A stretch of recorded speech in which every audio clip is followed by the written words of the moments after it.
Okay, so today's live is going to be on hydrotherapy. To introduce, we're going to go over the definition of hydrotherapy, the properties of water, the benefits of each of the properties of water, and examples of usage in each stage of rehab. So, when it comes to hydrotherapy, to define it, it's basically the utilization of a water-based environment so that we can use it for therapeutic processes of rehabilitation of injuries. So we're talking about water immersion, so swimming pools, ice baths, cryo chambers, hydro chambers as well, anything like that, whereby you are immersed in water. And so when we refer to different types and different ways that we can make our injury rehabilitation more efficient, this is one of the ways that we can do this outside of clinic, that you should be utilizing and using every means possible to help improve and benefit your efficiency in terms of getting back to whatever desired sport or day-to-day life that you want to. So, when we talk about the properties, we are talking about the hydrodynamics. So, what is it within water that makes it so good for recovering from injury? So, the main properties of water that I want to discuss today are density of water, the buoyancy, hydrostatic pressure, and other properties such as viscosity, turbulence, drag forces, all of which, where you combine them, they have beneficial effects. I'll be going over buoyancy and hydrostatic pressure the most because they have the most in relation to rehab that we need to go over. So, but first of all, when I talk about density, I basically mean the relationship between the density of water and the human body means that you're able to float in water, basically. And that's important going forward. We'll go over that. Secondly, buoyancy, which is defined as the upward thrust acting in the opposite direction to the force. So the greater the amount of the body that is immersed in water, the greater the offload of body weight. So basically you become weightless the more you get into water. Hydrostatic pressure is whereby basically the pressure of water is directly proportional to the density of the liquid. So it doesn't really matter about the shape and the size of someone, but when someone's submerged, they are subjected to the pressure of water. So if you're immersed in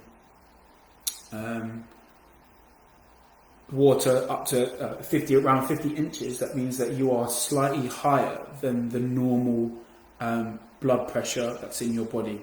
And this is very key. We'll talk more about that later. But basically, pressure of water means that your blood pressure becomes less as a result of it when you're in it. So, let's talk about the benefits of these properties. So, firstly, buoyancy. The effects of buoyancy can effectively reduce the effects of gravity, which I mentioned, allowing the removal of gravitational force acting on the body and movement, which is very important because it has a lot of key clinical implications for that. I'm sure you can think of some, but if you are diminishing the weight bearing and load on a joint of the body, so compressing the joint, that means that you can lessen the fear of falling for patients. So, if we get in certain stages of rehab where we have to get patients to jump and move around, if you can do that in water, it's going to have a benefit in the fact that you can get rid of the cognitive element of being scared. Also, what it does, buoyancy, it assists motion towards the surface, which means that you have better proprioception. And by proprioception, I've been through this before. It's basically joint position sense. Because you're able to float towards the center to the top, you're able to use your joints and utilize your joints in a better way, so you have better control of them. increases the ease of handling yourself. So it can decrease the effect of gravity on pooling circulation. It allows muscles to relax, which encourages blood volume centralization, which means you can have benefit of growing muscle, etc., and recovery of muscle. That's another point. And also, there's constant resistance to the muscles of the hip, the abdomen, and the spine in different positions. So you can promote basically contraction around the joints in a lot easier way, because there's constant resistance as a result of the eddying of water. Secondly, we go over hydrostatic pressure and the benefits of that. So where hydrostatic pressure does its best work is with the systems of the body. So you've got the cardiovascular and the pulmonary systems, which help improve someone's fitness. So when you're submerged in the neck, increases the blood to the chest and compresses the chest wall itself. So what happens is you get an increase of work of breathing. If you get an increase of work of breathing, it means you have to work harder, it means you burn more calories, you get fitter. And most of the increased work occurs during inspiration, breathing in, which means increases the pressure even more. So for healthy athletes and exercise, you can increase the demands on the respiratory system, and as a result you can get higher levels of effects on fitness. So on top of that as well, so that's sort of talking about exercise in more the later stage, but what it can do as well, it assists in the resolution of inflammation and edema.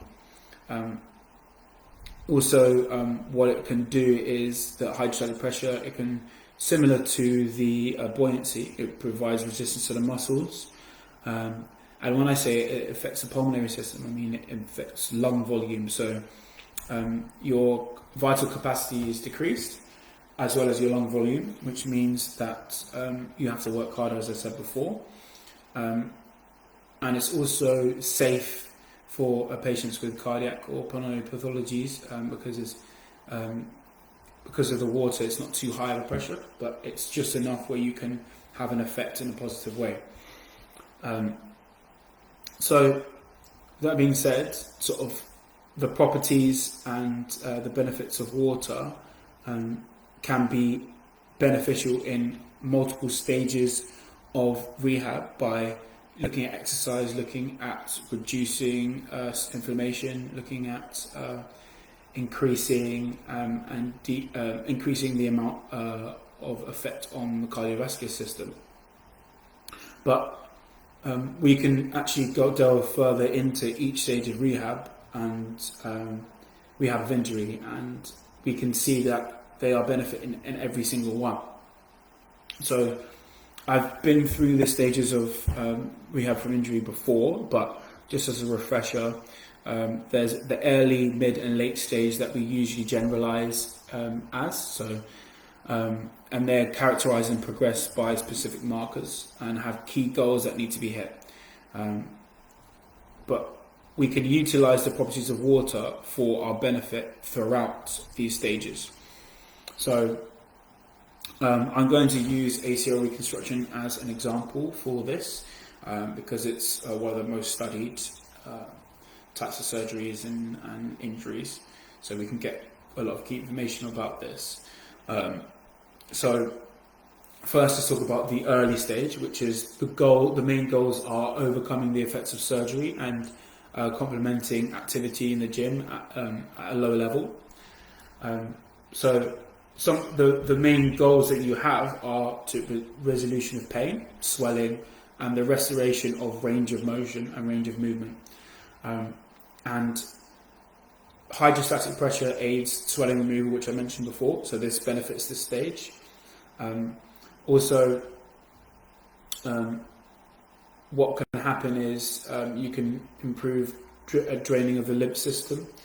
And as I said before, because of the blood pressure change, you are optimizing venous return, which means optimizing blood flow and going back to the heart. So you are in turn reducing swelling and reducing inflammation. All the white blood cells that have been built up as a result of inflammation are going to be sent back as a result of the pressure of water. Also, in terms of range of movement, you want to do early joint movement as soon as possible to avoid capsular contractions, pain, and gaining full passive and active range of motion, and while also having no effect on joint laxity. So use of aquatic therapy or hydrotherapy can support improvement in range of movement, because since you can decrease the swelling, you can have a greater effect in the range of movement. And during the early period,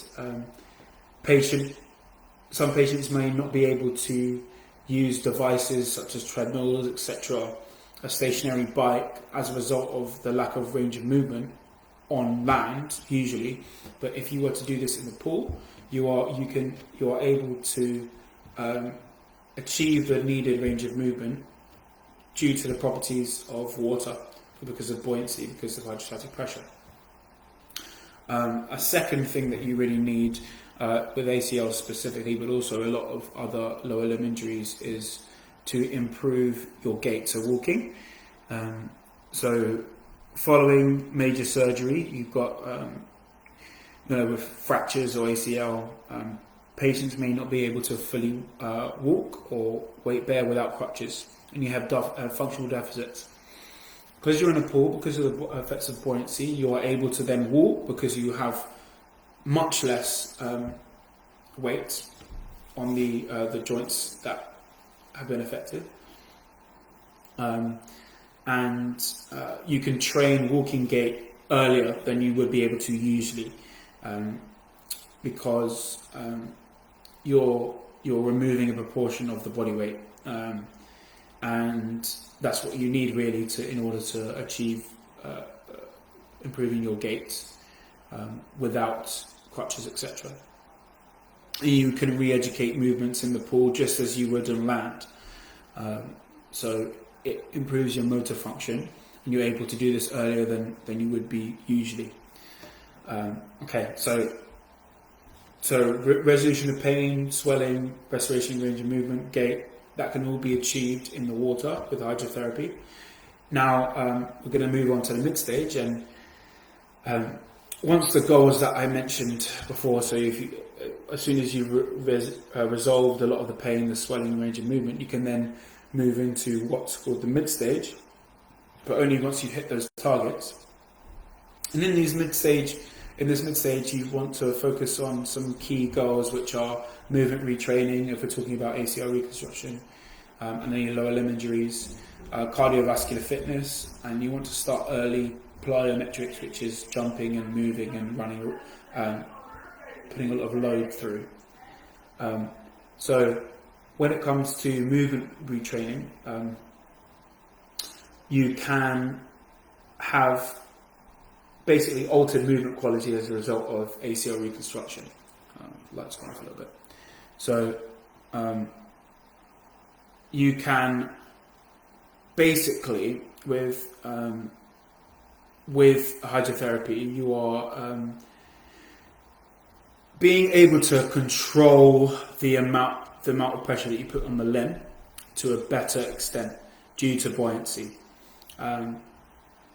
So if you were to think about the percent of body weight that you need to put on the legs when you're performing a squat, you're putting around 85% of your body weight through your legs, okay? And that's on a single leg squat on land. But in water, that's almost cut by half. 40 to 50% of body weight is underwater due to the effects of buoyancy lifting you up and anti-gravity. And this enables you to start movement retraining quite early, as well as improve movement retraining very fast. So basically failure to correct movement impairments could be linked to insufficient quality, intensity, or volume of movement-based training. And without hydrotherapy, movement retraining is typically done in a systematic order, but we can increase the effectiveness of this by going in the pool instead. Secondly, cardiovascular fitness. I've described this when going through the properties of hydrostatic pressure, so I won't go any further. But that improves your cardiovascular fitness, and that's good in the mid stage. And then when I mentioned plyometrics, I've gone through a live on plyometrics before, but strength restoration is very key in functional recovery. So normally when you train on land, where you're trying to do plyometrics, so high intensity hopping, jumping, etc., it can also cause muscle damage due to mainly the eccentric component of muscle action and excessive joint loading, which can result in injury, basically. And a typical plyometric exercise where, let's say, you're doing hopping, a box jump, anything like that, you need to land with 2 to 6 times body mass. But if you're doing that underwater, that's cut in half, and now you're able to have a reduction in 40 to 50%, 60% of ground reaction force, and on top of the reduced joint inflammation that I spoke about earlier, and decreasing pain, and everything that encapsulates the properties of water, you're able to start plyometrics very early. And you get an actual similar improvement to power as you would do on land. So there are no downsides, and there's all benefits. So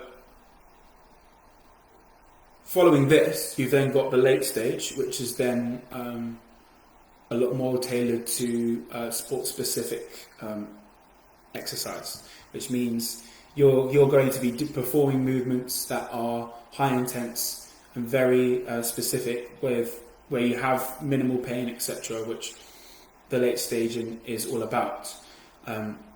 And with the properties of water, you are then able to use, as I mentioned before, the eddying forces and drag forces to then increase the intensity of exercise in this plane of movement. So transverse plane of movement, you're able to increase resistance and increase the amount of work that you have to do. So therefore, you can utilize underwater movements in a way to greater increase your exertion, which is very beneficial for the late stage as well.